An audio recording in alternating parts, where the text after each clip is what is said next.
وسلام علی عبادہ الذین اصطفى اما بعد۔ محترم دوستو اور سامعین کرام، دین کو زندہ اشخاص کی ضرورت ہے۔ اس دین کے لیے اللہ تعالیٰ نے یہ اصول مقرر اور مقدر کر دیا ہے کہ اس کے لیے زندہ اشخاص برابر پیدا ہوتے رہیں گے۔ کوئی درخت اس وقت تک سرسبز و شاداب اور زندہ درخت نہیں سمجھا جاتا جب تک کہ وہ باثمر نہ ہو، اس میں نئی نئی پتیاں اور نئے نئے شگوفے نہ کھلتے رہتے ہو۔ یہ دین زندہ ہے اور زندہ انسانوں کے لیے ہے اور اس کو زندہ اشخاص کی ضرورت ہے۔ وہ دین مٹ گئے، ختم ہو گئے جنہوں نے روحانیت کے میدان میں، علم کے میدان میں، فکر کے میدان میں، قیادت کے میدان میں زندہ اشخاص پیدا کرنے بند کر دیے۔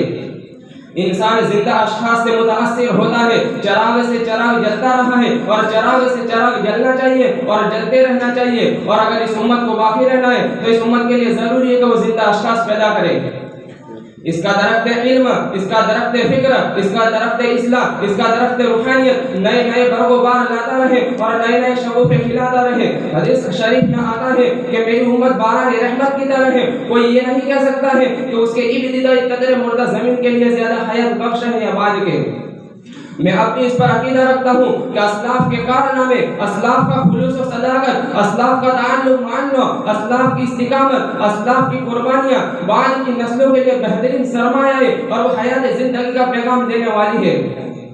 ہم نے ہمیشہ کہا اور مانا کہ ہمارے بزرگ ایسے تھے، ان کا حافظہ اتنا قوی تھا، ان کا علم اتنا وسیع تھا، وہ ایسے متبحر عالم تھے۔ یہ سب سر آنکھوں پر لیکن اتنا کافی نہیں۔ فیض مردوں سے بھی حاصل ہو سکتا ہے مگر رہنمائی زندہ انسانوں ہی سے حاصل ہوتی ہے۔ میری زبان سے سنیے کہ اسلاف نے جو کچھ کیا اس کو محفوظ رہنا چاہیے اور اسی آب و تاب کے ساتھ رہنا چاہیے اور نئی نسلوں کو اس سے روشناس کرانا چاہیے اور ڈھونڈ ڈھونڈ کر اسلاف کے کارنامے جمع کرنے چاہیے۔ لیکن اس دین کے لیے خدا فیصلہ کر چکا ہے کہ یہ دین قیامت تک کے لیے ہے، لہذا اس کو زندہ اشخاص کی ضرورت ہے۔ روحانیت بھی زندہ انسانوں ہی سے قائم ہے۔ محققین صوفیہ کی اور مشائخ کی تحقیق بھی یہی ہے کہ تزکیہ و علم باطن بھی زندہ انسانوں ہی سے حاصل کیا جاتا ہے اور زندہ انسانوں ہی سے اس کی تکمیل ہوتی ہے۔ ورنہ ایسے ایسے بلند مرتبے کے لوگ گزرے ہیں کہ ان میں سے ایک ہی کافی تھا، لیکن وہ کہتے ہیں زندگی میں حرکت و نمو ہے، زندگی میں تنوع ہے۔ ابھی ایک رنگ آیا، ایک رنگ گیا، ابھی ایک مرض پیدا ہوا، ایک مرض گیا۔ اس لیے جن کا تعلق اس زندہ کائنات اور عالم طبیعی سے ٹوٹ چکا ہے وہ ان متحرک اور زندہ انسان کی رہنمائی نہیں کر سکتے۔ کسی نسل میں فیض ان سے حاصل ہو سکتا ہے، اس میں غلط فہمی نہ ہو، لیکن رہنمائی زندہ انسان ہی سے حاصل ہوتی ہے۔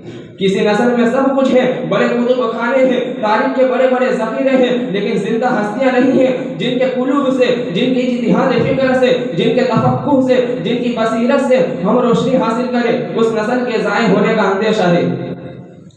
محترم دوستو، حدیث میں ہے کہ ان اللہ یبعث علی رأس کل 100 سنۃ من یجدد لهذه الامة امر دینها۔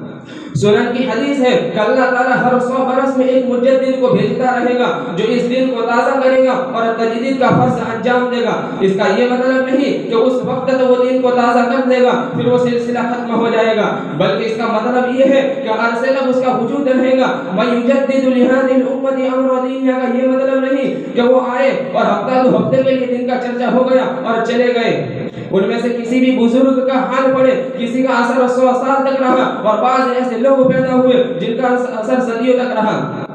میں مجدد الفسانی اور شاہ ولی اللہ صاحب دہلوی رحمۃ اللہ علیہ ان دونوں کو اس دور کا مجدد سمجھتا ہوں۔ میں سمجھتا ہوں کہ جہاں کہیں بھی علم دین ہے، جہاں کہیں بھی سنت کی دعوت ہے، جہاں کہیں بھی شرک و بدعات سے اجتناب کا جذبہ اور اس سے تنفر ہے، یہ ان دونوں کی کوششوں کا نتیجہ ہے۔ دیکھیے، ایک ایسا بھی انسان تھا جس نے اس زور سے دھکا دیا کہ امت کی گاڑی 350 سال سے